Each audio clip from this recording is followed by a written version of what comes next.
Bismillahirrahmanirrahim. Assalamualaikum warahmatullahi wabarakatuh. Innal hamdalillahi nahmaduhu wa nasta'inuhu wa nastaghfiruh wa natubu ilayhi wa na'udzu billahi min shururi anfusina wa sayyiati a'malina. Man yahdihillahu fala mudilla lahu wa man yudlil fala hadiya lahu. أشهد أن لا إله إلا الله وحده لا شريك له وأشهد أن محمدا عبده ورسوله صلى الله عليه وعلى آله وأصحابه ومن تبعهم بإحسان إلى يوم الدين أما بعد. إخواني وأخواتي رحمكم الله، أوصيكم ونفسي بتقوى الله فقد فاز المتقون. Bapak Ibu yang dirahmati oleh Allah Subhanahu wa Ta'ala, alhamdulillah pada malam hari ini kita bisa hadir di majelis ilmu.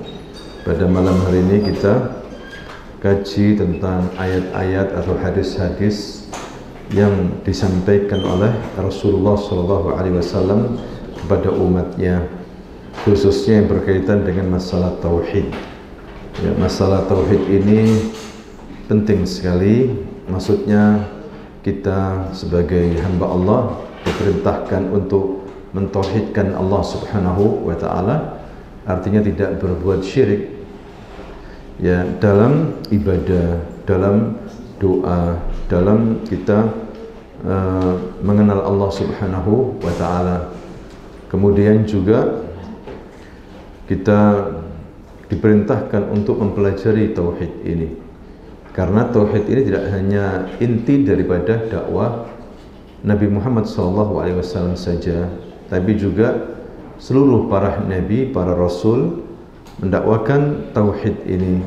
Mereka ini sepakat, mungkin cara ibadahnya berbeda-beda, tetapi intinya sama, memerintahkan ibadah hanya kepada Allah Subhanahu wa Ta'ala. Pernah Nabi SAW, Bapak Ibu, mengutus sahabatnya Mu'adz bin Jabal. Waktu itu Rasulullah menasihati, ya Mu'adz, innaka sata'ti qauman ahla kitabin, sesungguhnya engkau akan mendatangi kaum ahli kitab di Yaman. Yaman saat itu banyak sekali ahli kitab. Fa idza ji'tahum fad'uhum ila an yashhadu an la ilaha illallah wa anna Muhammadan Rasulullah. Apabila kamu mendatangi mereka, maka ajaklah mereka agar mereka itu bersaksi bahwa tidak ada ilah, tidak ada Tuhan yang berhak disembah kecuali Allah Subhanahu wa Ta'ala, dan agar mereka bersaksi bahwa Muhammad adalah Rasulullah. Inilah Bapak Ibu, dalil ya tentang pentingnya masalah tauhid. Kemudian orang-orang musyrikin itu tidak memahami tauhid dengan baik. Orang-orang musyrikin, hadirin sekalian, di sisi lain mereka menyembah Allah Subhanahu wa Ta'ala. Mereka juga haji, mereka juga salat. Ya, mereka juga berdoa kepada Allah, khususnya di saat mereka itu tertimpa musibah. Akan tetapi di sisi lain mereka berdoa kepada selain Allah, menyembah berhala, minta kepada jin, kepada berhala. Maka ini dianggap kesyirikan, tidak manfaat ibadah mereka kepada Allah kalau dicampuri kesyirikan. Dulu tidak ada namanya pembagian tauhid. Di zaman Nabi Adam, di zaman Nabi Nuh, Nabi Ibrahim tidak ada pembagian tauhid. Ya, mereka orang-orang musyrikin itulah yang membagi-bagi tauhid. Awalnya seperti itu. Karena ketika mereka mentauhidkan Allah, sisi lain mereka berbuat syirik. Ya, makanya untuk mempermudah hadirin sekalian agar kita memahami tauhid, maka ulama menjelaskan di situ ada macam-macam tauhid yang satu sama lain saling melengkapi. Ya, ini ijtihad dari para ulama, diambil dari Al-Quran maupun hadis, sehingga tauhid itu dibagi menjadi tiga macam. Yang pertama tauhid rububiyah, yang kedua tauhid uluhiyah, dan yang ketiga tauhid asma dan sifat. Ya, tauhid rububiyah itu kita belajar tentang af'alullah. ya tentang perbuatan Allah Subhanahu wa taala. Ya, misalnya Allah lah yang menciptakan kita, yang menciptakan alam ini, memberikan rezeki, yang mengatur alam ini Allah. Tidak ada yang bisa mengatur alam ini kecuali Allah Subhanahu wa taala. Ya, yang mengatur hujan, yang mengatur rezeki, ya, dan juga yang mengatur matahari, bulan, bintang, lautan, itu Allah Subhanahu wa taala. Bukan manusia, bukan wali, hadirin sekalian. Ya, ini tauhid apa? Rububiyah. Kemudian yang kedua tauhid uluhiyah. Tauhid uluhiyah itu berkenaan dengan af'alul ibad, dengan perbuatan-perbuatan hamba yang harus ditujukan hanya kepada Allah. Ya, seperti ibadah-ibadah seperti salat, doa, ya, istighasa, isti'anah, isti'adzah, minta perlindungan, minta tolong, ya itu hanya ditujukan kepada Allah Subhanahu wa taala. Jadi af'alul ibad, perbuatan hamba-hamba, ya itu harus mentauhidkan Allah Subhanahu wa taala. Jangan sampai seorang hamba minta kepada selain Allah, ya, mengagungkan manusia misalnya, mengagungkan tokoh, ya, berlebihan, ya, sampai sujud, sampai rukuk kepada manusia, kepada ustadz, kiai, ya, mengagungkan, ini tidak boleh, hadirin sekalian. Ya, maka inilah yang disebut dengan tauhid uluhiyah, yaitu bagaimana kita ini beribadah kepada Allah tanpa campur kesyirikan. Kemudian yang ketiga, tauhid asma dan sifat. Ya, kita harus meyakini bahwa Allah lah yang Allah memiliki nama-nama yang baik, asmaul husna, dan sifat-sifat yang sempurna. Ya, Allah tidak sama dengan makhluknya. Ya, misalnya namanya, sifatnya itu sama, tapi tidak sama, ya, artinya pengaruhnya, kekuatannya tidak sama. Allah mendengar, manusia juga mendengar, tapi pendengarannya Allah tidak sama dengan pendengarannya makhluknya. Sama-sama mendengarnya, tapi beda, hadirin sekalian. Dan seperti itu, ya, inilah tiga tauhid yang harus dipahami dengan baik. Ya, kalau tidak dipahami dengan baik, maka kuranglah tauhid kita ini. Kemudian Allah Subhanahu wa taala berfirman di dalam surah Az-Zariyat ayat 56, Bapak Ibu. A'udzu billahi minasyaitonir rajim wa ma khalaqtul jinna wal insa illa liya'budun. Dan tidaklah aku ciptakan jin dan manusia melainkan agar keduanya beribadah kepadaku. Ya, ayat ini merupakan dalil bahwa jin juga mukallaf. Jin juga mukallaf, dibebani syariat oleh Allah Subhanahu wa taala. Karena para nabi juga diutus kepada mereka, kepada bangsa jin, Bapak Ibu, dan nabi kita sallallahu alaihi wasallam diutus juga kepada golongan bangsa ini, tidak hanya kepada bangsa manusia. Karenanya mereka juga mendapatkan balasan. Kalau mereka beribadah kepada Allah, menyembah Allah, mereka masuk surga. Kalau mereka berbuat syirik, mereka juga akan masuk neraka. Sebagaimana Allah berfirman di dalam surah Al-Jin ayat 15-16. Allah berfirman, wa ammal qasituna fakanu li jahannama hataba wa allaw istaqamu 'ala at-tariqati la asqainahum ma'an ghadaqa.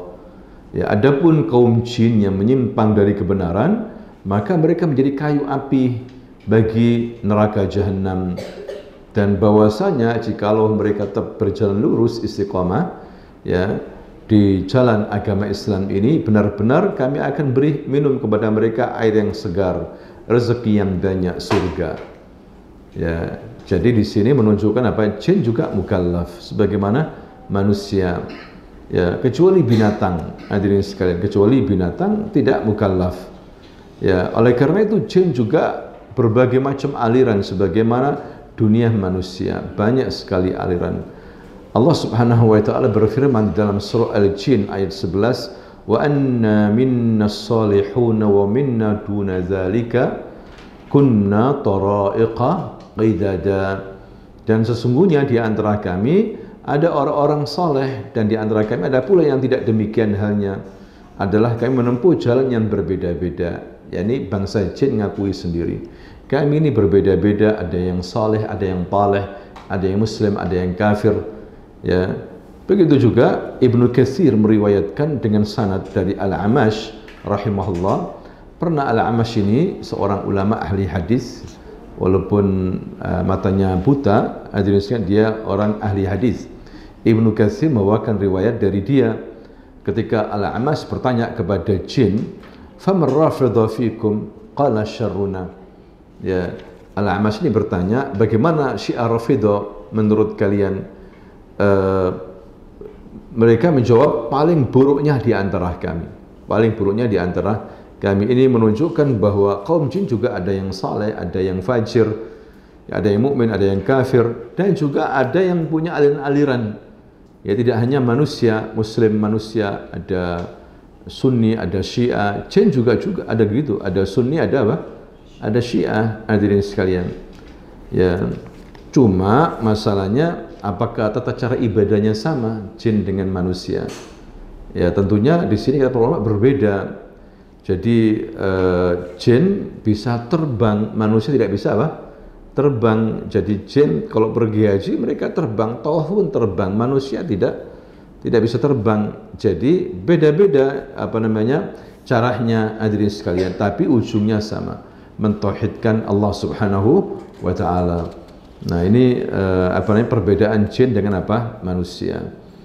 Kemudian dikatakan di sini oleh Allah Subhanahu wa taala, "Wa ma khalaqtul jinna wal insa illa liya'budun." Tidaklah aku ciptakan jin dan manusia melainkan agar mereka beribadah kepadaku. Apa itu arti ibadah? Ya, ibadah itu katanya Syekhul Islam Ibnu Taimiyah, al-ibadatu hiya ismun jami'un likulli ma yuhibbuhu Allah wa yardah min al-aqwali wal a'mali al-batina wad dhahira. Ibadah itu yaitu satu kata yang mencakup segala perkataan dan perbuatan baik lahir dan batin yang dicintai dan diridhai oleh Allah. Itulah ibadah. Dicintai dan diridhai oleh Allah, perbuatan atau ucapan lahir maupun batin, itu ibadah. Tidak hanya dibatasi dengan salat, dengan zakat, dengan puasa, tapi juga ada ibadah hati, misalnya tawakal, yakin, kemudian roja, harap, takut. Ini adalah bagian daripada ibadah kepada Allah.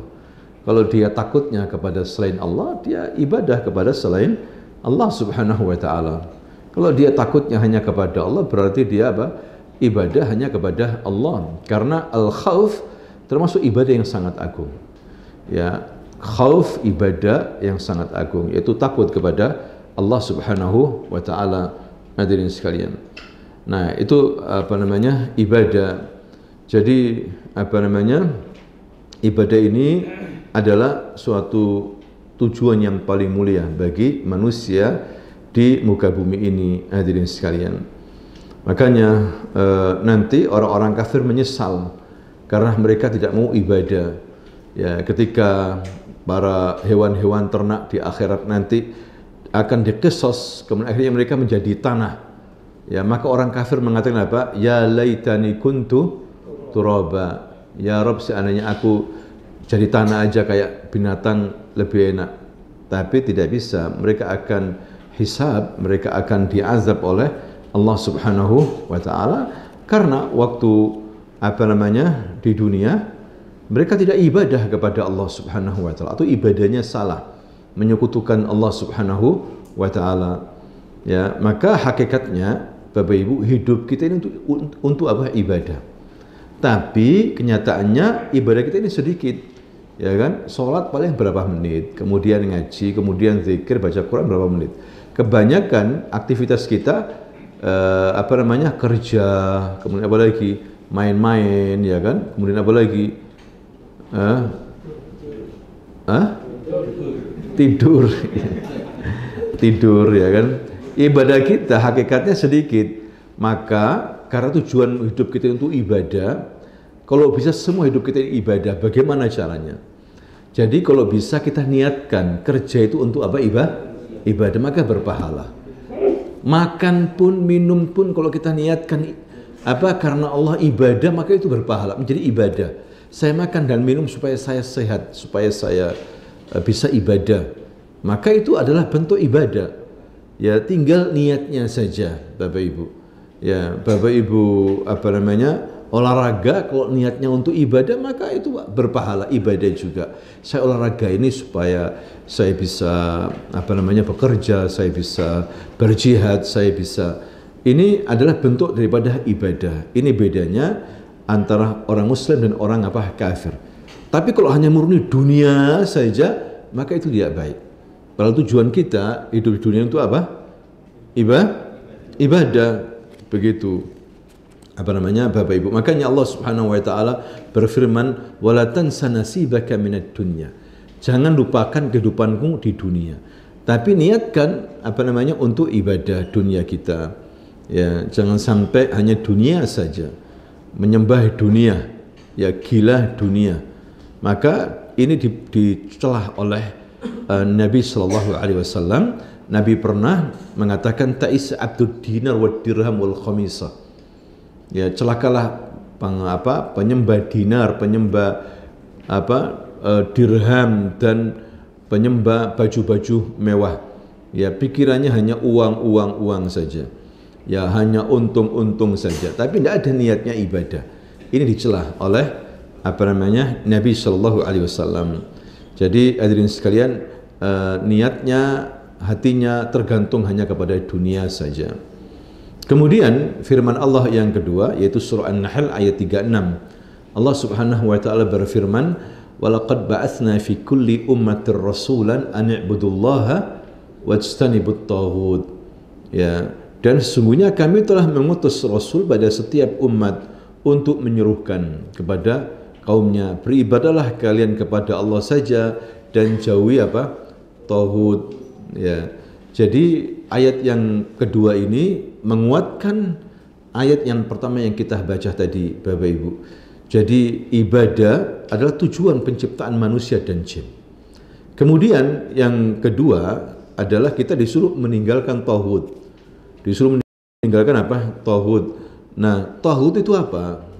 Tauhid itu kata Imam Ibn Jarir At-Tabari, was-shawab min al-qaul indi fi at-taghut annahu kullu dhi tughyan 'ala Allah fa'ubida min dunihi imma biqahrin minhu liman 'abadahu wa imma bi ta'atin mimma 'abadahu lah wa insanan kana dhalika al-ma'bud aw syaitanan aw wasanan aw sanaman aw kainan ma kana min syai'.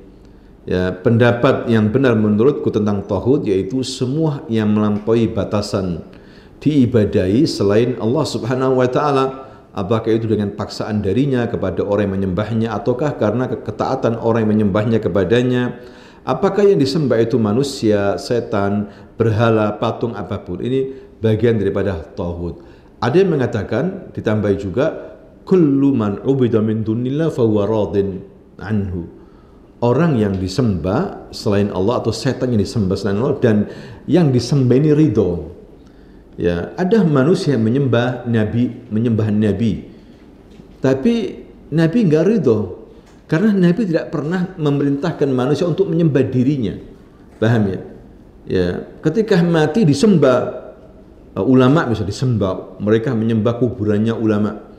Ya, ulama ini tidak pernah memerintahkan waktu masih hidup, kalian jangan menyembahku, datang kuburanku, minta kepadaku di kuburanku, tidak pernah. Cuma manusia berlebihan menghormati. Maka ulama ini nggak bisa dikatakan tauhid. Yang dikatakan tauhid itu kalau disembah dan dia ridho.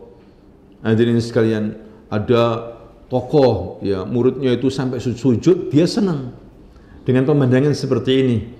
Dihargai berlebihan begitu. Ya, sama murid-muridnya dan dia ridho, maka orang ini tauhid.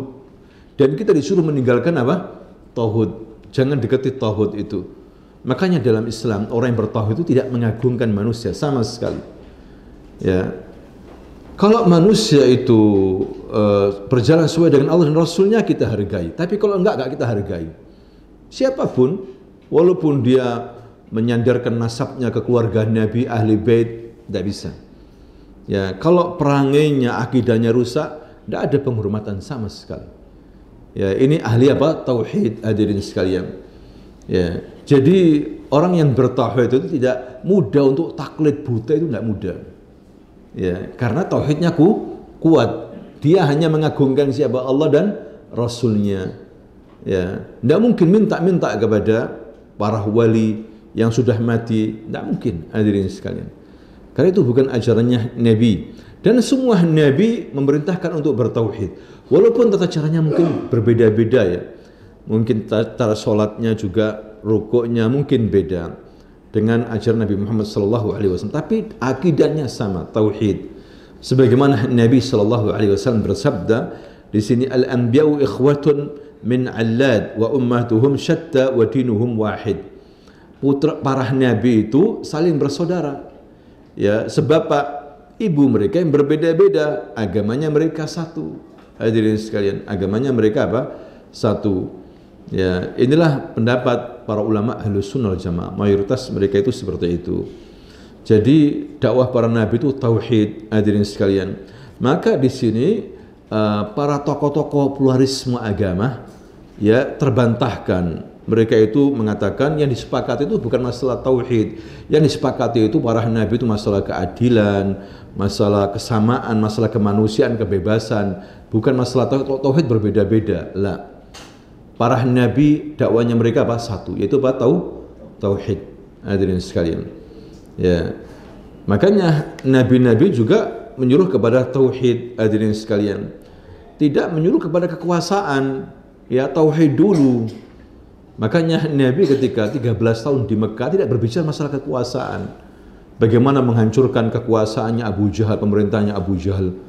Ya, tidak membuat gerakan bawah tanah. Ya, begitu juga Nabi Musa alaihissalam. Ketika bersama Fir'aun tidak berbicara masalah kekuasaan sama sekali. Ya, tidak berbicara masalah itu. Tidak berusaha untuk mencaplok kerajaannya apa? Fir'aun. Dia mendakwakan tauhid. Ya, bahkan dia rela bersama Bani Israel keluar dari Mesir. Pada waktu itu ketika Nabi Musa ini keluar, jumlah Bani Israel itu banyak sekali di Mesir. Ya, diperkirakan 2 juta yang sama Nabi Musa menyeberangi lautan itu.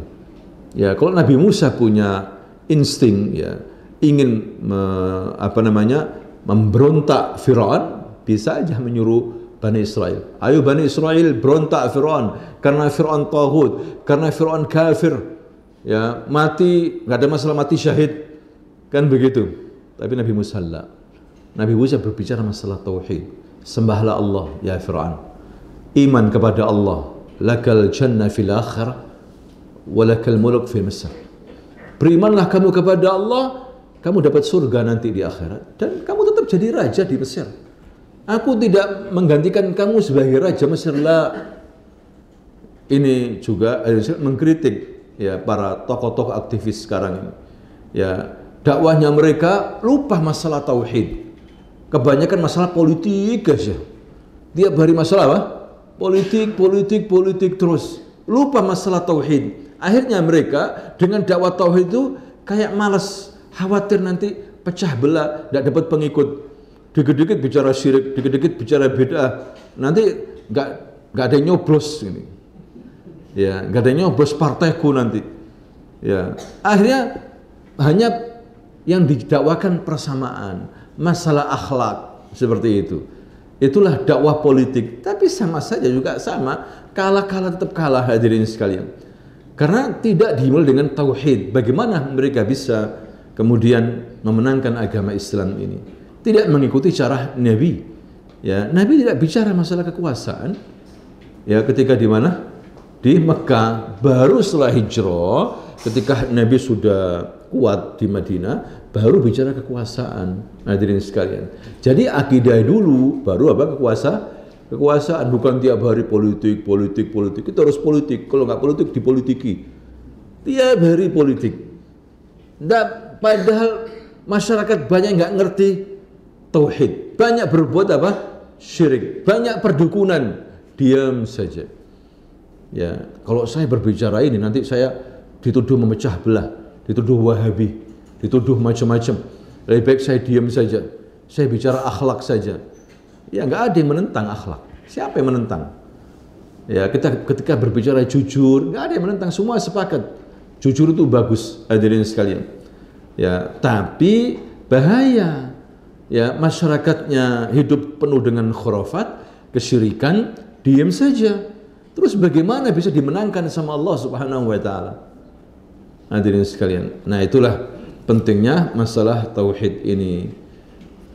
Kemudian Allah Subhanahu wa taala berfirman di sini dalam surah yang lain, surah Al-Isra ayat 23 24. Allah Subhanahu wa taala berfirman, "Wa qada rabbuka alla ta'budu illa iyyah wa bil walidaini ihsana imma yablughanna 'indaka al-kibara ahaduhuma aw kilahuma fala taqul lahumā uffin wa la tanharhumā wa qul lahumā qawlan karīmā." واحفظ لهما جناح الذل من الرحمة وقل رب ارحمهما كما ربياني صغيرا.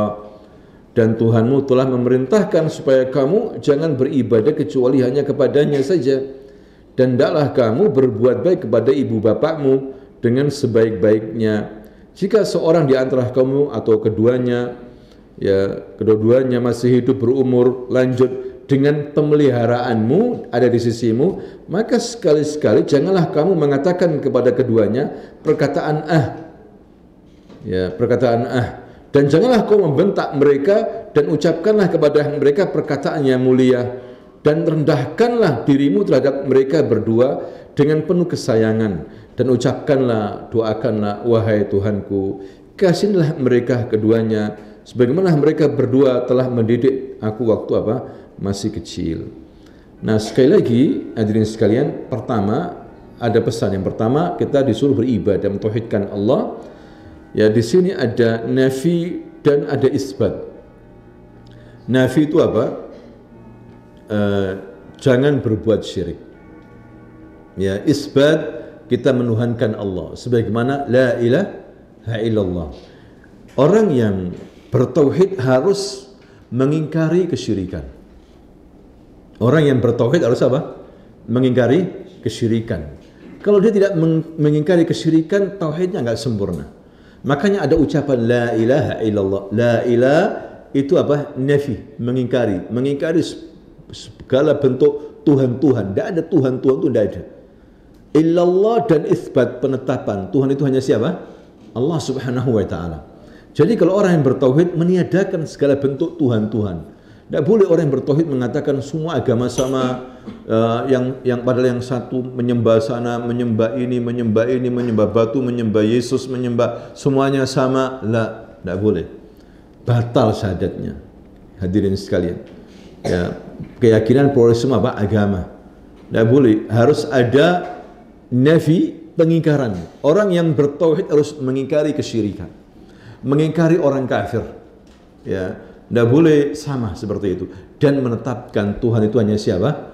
Allah. Allah yang berat diibadahi. Ya, ini pelajaran tauhid penting sekali. Orang yang bertauhid tapi mengucapkan selamat kepada orang yang menyembah Yesus misalnya. Orang Yahudi mengucapkan selamat hari raya mereka.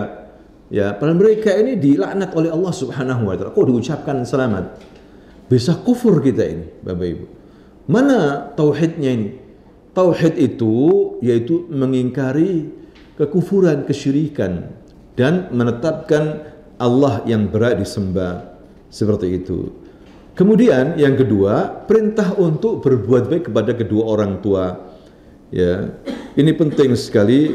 Begitu banyak ayat bergandengan. Setelah kita diperintahkan bertauhid, langsung Allah perintahkan kita untuk berbuat baik kepada kedua orang tua. Misalnya dalam firman-firman-Nya, Allah SWT berfirman dalam surah Al-Baqarah 83, "Wa id akhadna mitsaqa bani Israila la ta'buduna illallaha wa bil walidaini ihsana." Ya.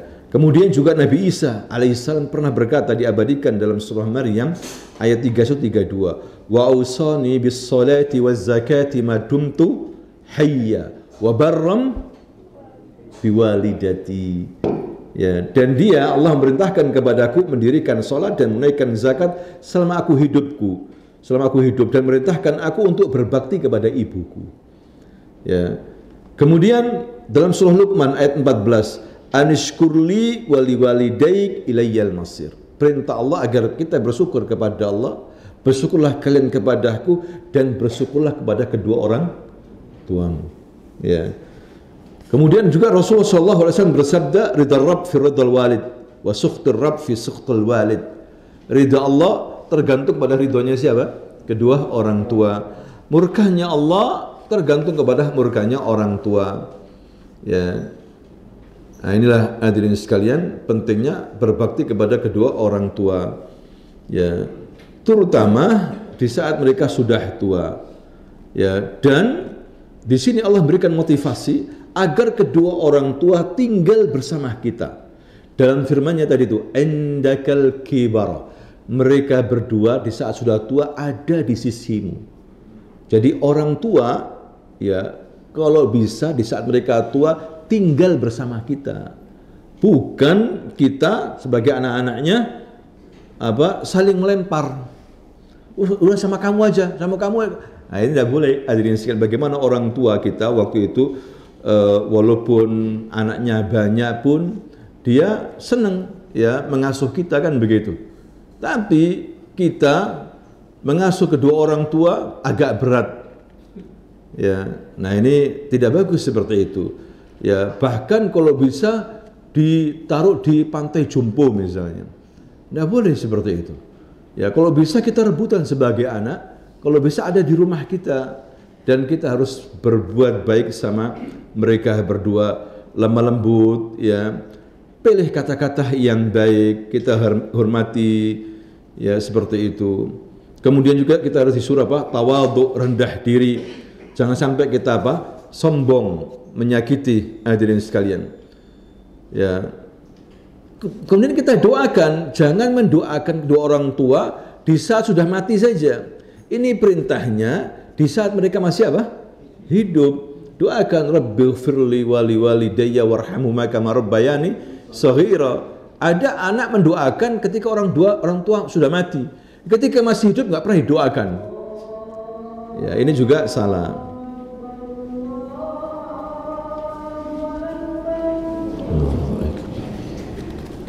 Bismillahirrahmanirrahim. Alhamdulillahirabbil alamin.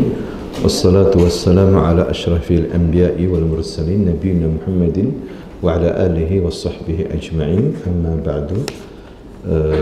Bapak Ibu yang dimuliakan oleh Allah Subhanahu wa taala, sejenak kita mengulas dari ayat yang kita baca tadi dalam surah Al-Isra ayat 23 24. Perintah yang pertama agar kita jangan beribadah kecuali hanya kepada Allah dan berbuat baik kepada kedua orang tua. Terutama orang tua kita ini sudah sepuh, sudah usia lanjut, ya. Jangan, kata Allah, fala taqul lahum uf. Jangan katakan kepada orang tua kita ini Ya, ini ucapan yang paling teringan yang menunjukkan kejengkelan kepada orang tua itu tidak boleh. Apalagi lebih daripada itu. Yaitu misalnya lirikan mata yang menunjukkan ketidaksukaan, ya, ini tidak boleh, sikap-sikap tidak boleh, hadirin sekalian. Atau menunjukkan kejengkelan langsung di hadapan keduanya, ini termasuk durhaka. Ya, mengucapkan saat itu paling ringan, itu termasuk dosa besar. Fala taqul lahum uf. Apalagi bentak-bentak, ya, apalagi sampai orang tua itu sakit hati. Ya, ini bahaya Bapak Ibu.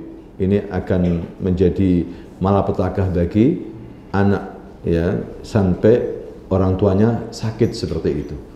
Ya, karena orang tua kita yang mengasuh kita mulai kecil, menyayangi, menjaga. Makanya banyak sekali pesan-pesan Allah setelah Allah merintahkan kita untuk mentauhidkannya, menyembahnya, Allah langsung perintahkan kepada anak untuk berbakti kepada kedua orang tua.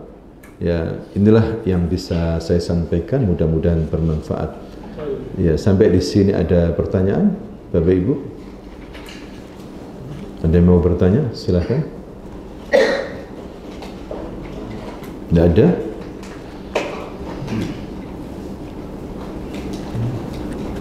Ya, kalau nggak ada, mudah-mudahan Bapak Ibu kita bisa diberikan kekuatan iman, ya, bisa menyambut bulan Ramadan, ya, selamat menunaikan ibadah puasa insyaallah dengan lebih baik daripada tahun yang lalu, ya, sehat walafiat dan banyak rezeki insyaallah. Amin ya rabbal alamin. Subhanakallahumma wa bihamdika asyhadu an la ilaha illa anta astaghfiruka wa atubu ilaik. Assalamualaikum warahmatullahi wabarakatuh. Waalaikumsalam.